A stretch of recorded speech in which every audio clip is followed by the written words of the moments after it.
Never thought I'd have to make a public response video to a US senator, yet here we are. So let's get into it. On Wednesday, the Daily Beast published an article talking about the videos that I made about Signalgate as the wife of an active duty service member who's currently deployed in the Middle East. In the process of writing this article, the Daily Beast reached out to both White House Press Secretary Caroline Leavitt and US Senator Markwayne Mullin, both of whom declined to comment. But wouldn't you know it, mere hours after the senator was asked to respond to my viral videos, which he has now absolutely 100% beyond a shadow of a doubt seen, the senator decided to post this video on Twitter with the caption, "Spare me." So I think it's safe to say that a pretty solid portion of this video is directed right at me personally, so we're gonna go through it and respond. I want to take some time to just talk to you about this signal chatting. Okay, great. I've been asking to talk to you about it for nearly a week now, Markwayne, so I'm glad that you're finally willing to talk. Again, the Democrats are blowing this up. Is it Democrats blowing this up, or is it military family members and veterans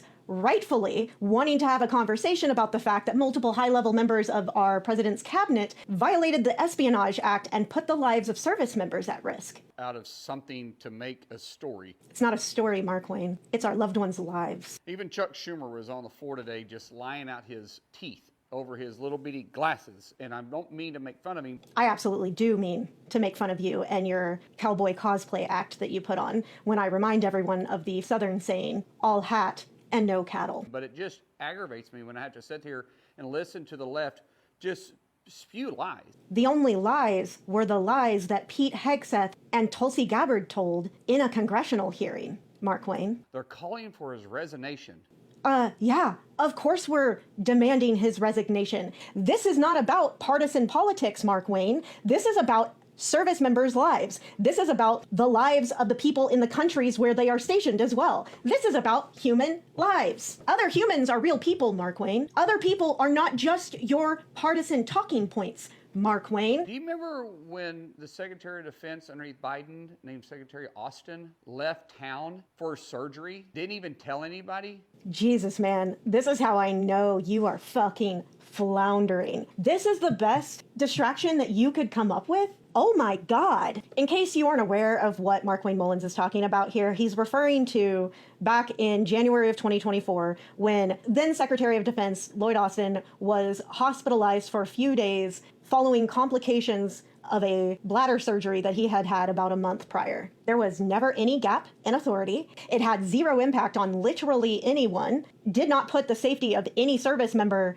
into jeopardy for even a single second. And as even Markwayne has to then admit in his own video, I guess he didn't really leave town. He was at Walter Reed. He never left town because he was just at Walter Reed. No one called for him to resign. No one asked who was monitoring his phone at the time. They did ask who was monitoring his phone at the time. And you know this because you were in Congress. You saw the results of the investigation that they did. They looked into it and determined that the Pentagon had it under control. What about all the miscommunication that was going through the Afghanistan withdrawal? See, this is the part where I'm going to lose my cool, Markwayne. American service members are not just fucking talking points, Markwayne. They're human beings. So you using the deaths of some service members to try and excuse the grave danger that other service members were put in, that's you disrespecting all of those service members on both sides. You should be ashamed of yourself for that. How dare you fucking disrespect the sacrifice that those 13 service members made by bringing them up to defend the fact that you're still writing hard for the guy that violated the fucking Espionage Act and put service members at risk. The dogs that were left literally in the cages? Is there a reason that you give more of a fuck about the dogs that were left in the cages than you do about my husband's life?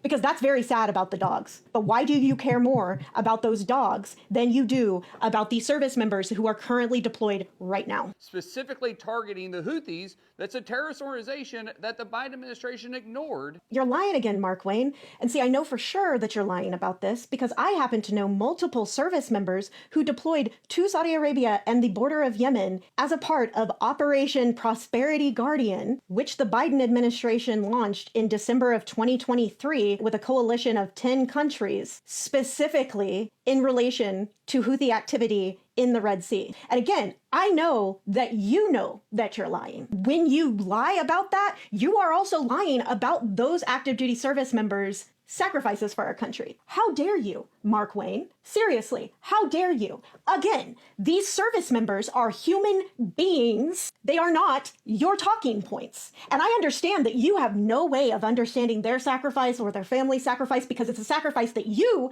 slimeball, have never made. So you probably think it's not a big deal to make those kind of lies, right? But Mark Wayne, you're wrong. You're wrong, and you're shameful, and you're disgusting for doing that. I'm more disgusted by it because it's all show for them. I'm almost impressed with the audacity that it takes, accusing other people of putting on a show while you are in your cowboy cosplay getup, my friend. That is an impressive show of audacity. It's just their hatred towards President Trump and anyone connected to him. Once again, Mark Wayne, this isn't about partisan politics. This is about people's lives. And every time that you argue that it is just, oh, it's about they hate President Trump. No, motherfucker, for you, it's about the fact that you will do anything, you will say anything to defend that man because you currently see him as essential to your own pursuit of power. That is pathetic. That is disgusting. And that is going to be your downfall. And finally, now that it's been yet another day of Mark Wayne Mullen in his office not reaching back out to me, despite the fact that I've now made multiple